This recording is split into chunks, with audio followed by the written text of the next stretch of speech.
Okay, so today we are diving into something that many people have questions about but feel so shy to ask.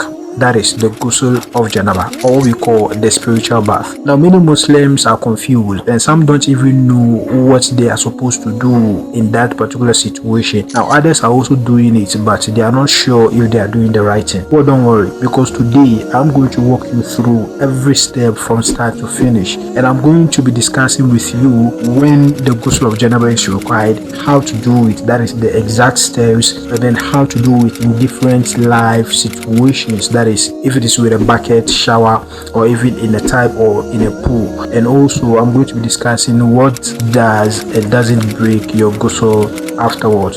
So let's begin the video.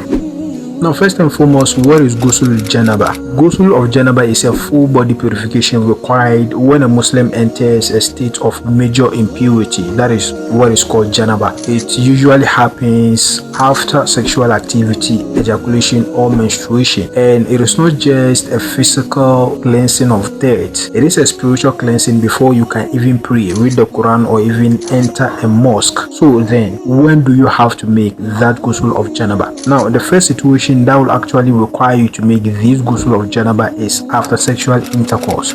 So even if no fluids come out from both the male and the female, once there is a penetration, the Ghusl has to be made afterwards. The second situation that is required for you to do this Ghusl of Janaba is after ejaculation. This could be from desire, which can happen when you are awake or even dreaming. So if you are a man, when you wake up and then you find out that your boxers are wet, yet you are certain it is not urine, then you need to make this spiritual bath called Ghusl of Janaba. Now, assuming that you wake up and you are in doubt to what is actually there on your boxers, then you just have to change the boxers and then still perform the Ghusl of Janaba, then perform ablution and then pray your normal prayers in order to clear those doubts. The third situation that requires you to perform this Ghusl of Janaba is after menstruation, that is for women, or post childbirth bleeding. So if a woman finishes her menstruation and she is certain that she is done with the menstruation,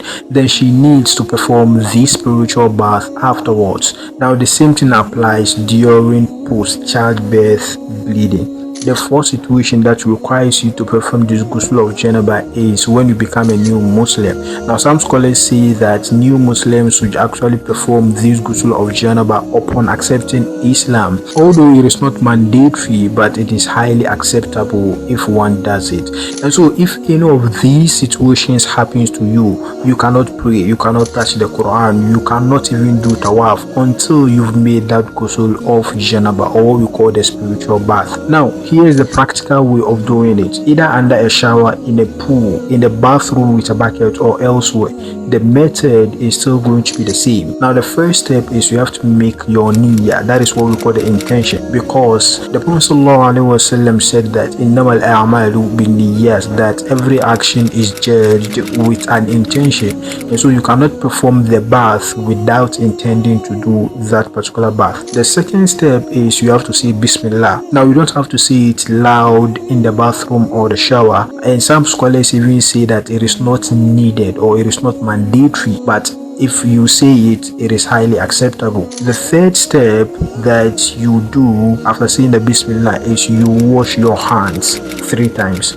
So whether you are using a bucket, a tub, or a shower, you start washing both of your hands up to the wrist. So here you wash here 3 times, so you wash it like this, and then you do that for 3 good times. Now, this method is so that you can actually cleanse these hands before touching any part of your body, so that if there is any dirt there, it can actually be taken out before you can even touch any part of your body. The fourth step is for you to wash your private part. Now, this part is actually important. You have to wash your front and then your back private part thoroughly, removing every impurity that is there. Now, if you are using a bucket, you just scoop the water and then gently with your right hand and then you wash it with your left hand. So you scoop the water and then use your left hand to be washing. So you pour and then you wash. If you are using a shower, you just let the water flow, then you use your hands to actually clean those parts thoroughly and also properly.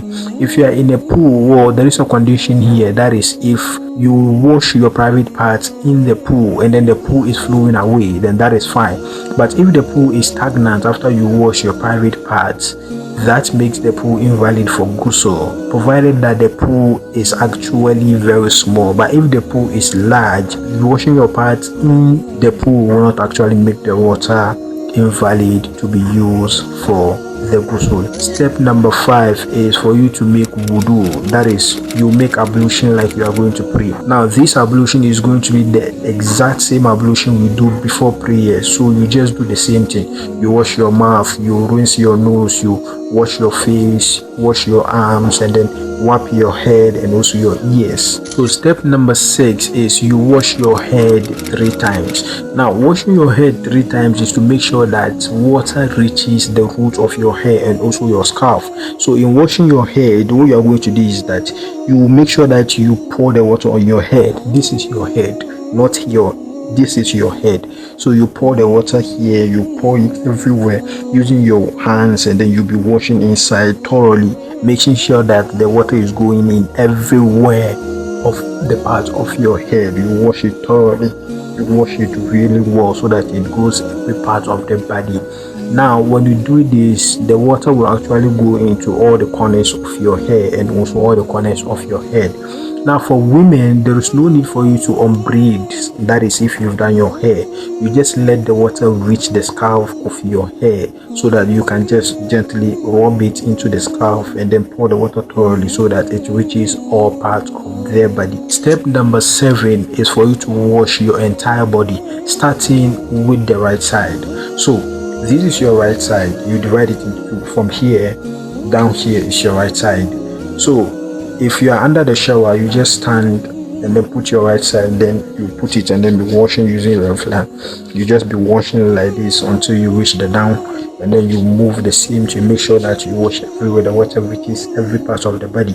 If you are done with that, you come to the left side and then do the same thing. You are scrubbing, you do everything that you did in the first right hand side. You wash it thoroughly, making sure that the water reaches each and every part of the body. The moment we are done with that, then you just let the water flow on all your body so that you just wash everywhere of the body, making sure that water reaches every part of your body. So if you are using a shower, you let it flow naturally, but you have to be mindful that the water covers every part of your body.